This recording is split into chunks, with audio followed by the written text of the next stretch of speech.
Hey,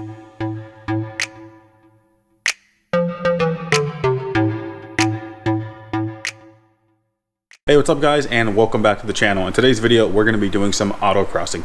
Before we get into that though, I want to give a quick overview of the car for people who have never seen any of my videos. This is my 1993 Toyota MR2. It's partially stripped out, has bucket seats, and more importantly it has a supercharged V6. So it's a J32A2 with an M90, and it has a 6-speed limited slip differential transmission. Overall it's a pretty basic car and it's a lot of fun.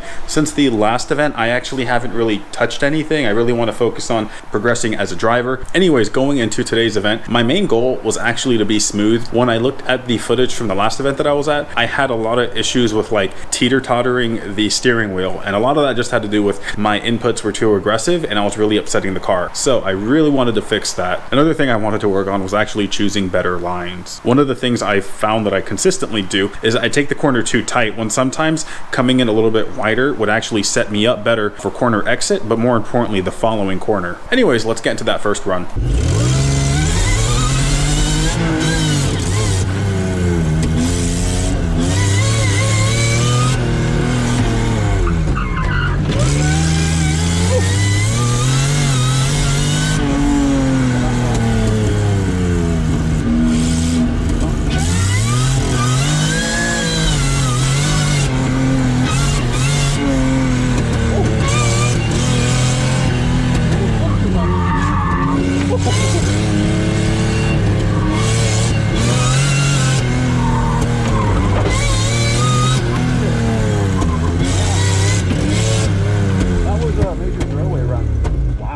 Well, that first run wasn't very good, and to be honest, it never is. The first ones are always like throwaways for me, and a lot of that just has to do with the fact that like the adrenaline is going through me. I can't really think straight, so I just kind of let it loose, if that makes sense, just to kind of calm my nerves a little bit. I still did take away something though. On the launch, the clutch was actually slipping, and it wasn't even like a very aggressive launch. The clutch slippage is getting worse, and it's honestly something I knew about. I'm just trying to baby the car along until I guess this winter, and I can change the clutch then. I didn't have plans to do it till much later, but I want to keep driving the car next year. In the following runs, I actually babied it off the line because my goal wasn't to be the fastest, it was to focus on a particular set of skills that I think I need to work on. Now let's get into run 2 and 3.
I gotta be honest with you guys, I have no excuse as to why I didn't drive well. I just didn't. That's the way things go sometimes. I am surprised though that in the third run, when the back end started fishtailing, I don't know how I didn't spin out. That was honestly more luck than anything. I did have a moment to myself where I told myself like I need to reset, I need to do a better job, as I really want to, like I said, push myself as a driver. And I do think it made a difference.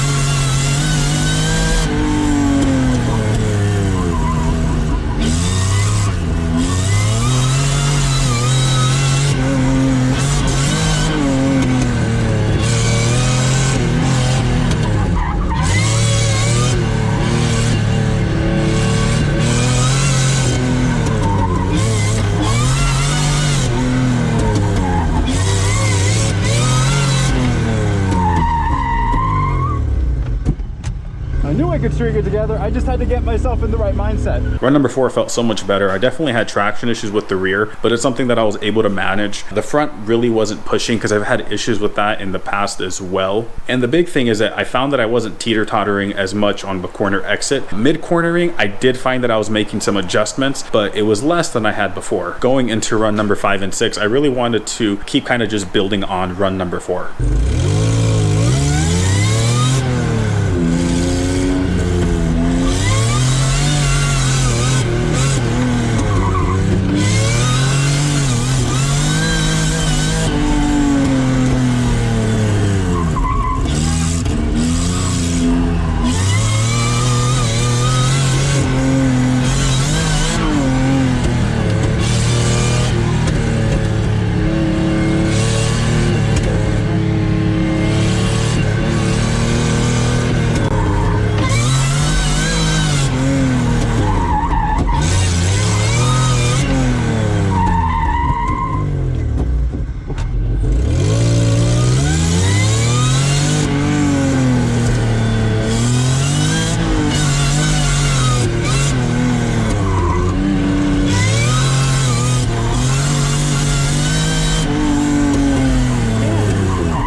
On runs number 5 and 6, I was actually really happy with how I was able to keep the car under control. Things were relatively smooth. I felt like I was in control of the car instead of fighting it like I've had issues with in the past. The one area though I did actually have an issue is at the very end, the stop box. The back tires were actually locking up and it was causing the back end to start swinging around, which unfortunately caused me to not have clean runs. At least I think, I don't know for certain. The reason that the back end's actually spinning around has to do with the fact that it has turbo brakes with EBC pads. And EBC pads, I mean, they're okay, but honestly they're not the best. But they're better than what I have in the front, which are just some no-name pads I had laying around. In addition to that, the chassis is NA, and if I recall correctly, the proportioning valve on the NA is a little bit more aggressive on the rear than it is with the turbo cars. Also, you gotta add in the fact that I don't honestly have enough tire on the rear of this car. I only have a 255. So you mix all those things together and the rear locks up way before the front. So I have some brake issues to sort out. Another area I definitely still need to improve on is actually my line placement, which is definitely one of the things I wanted to work on to begin with. So one of two things kept happening. The first thing that kept happening was the fact that